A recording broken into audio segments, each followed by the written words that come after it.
May bunta guys. For this video guys, magharustag kamunggay. Para ihalo natin sa tinulang isda. And guys,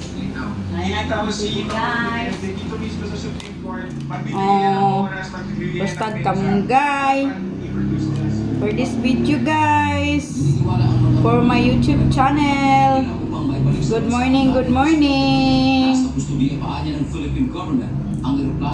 My YouTube channel, Tata Norse. Please follow, subscribe, and like. Thank you.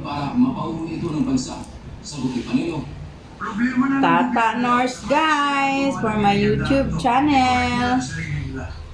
Samantala sa petisyon ni Mayor Pastel, sinabi nito na kahit pa sa ilalim ng complementarity principle ng ICC, mag-arustag kamunggay guys para sa tinulang isda.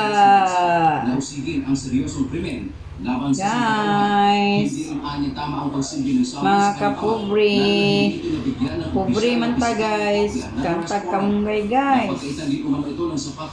Hello, mayong buntag na sa Bernice na buntag, makulimlim na umaga.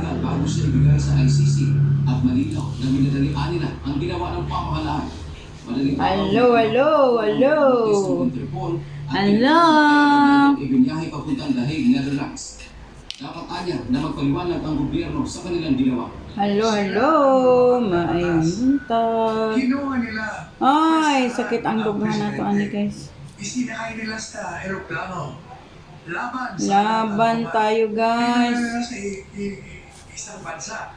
So yung illegal na kanilang masakit ginawa, sinusundan yan. Madali sabi, hunaon guys. Meron pa rin kasalanan kahit saan ka magpunta, you are still bound by your illegal acts. Nay. Sa Department of Justice, iginiit na Assistant Secretary Mico Clavano na mapayapa at maayos ang pag-aresto sa dating Pangulo. Nasunod ang due process at tinatrato ang former President alinsunod sa batas para pangalagaan ang kanyang karapatan.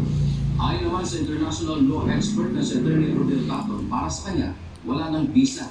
Thank you for watching to my video guys, to my YouTube. Thank you for watching.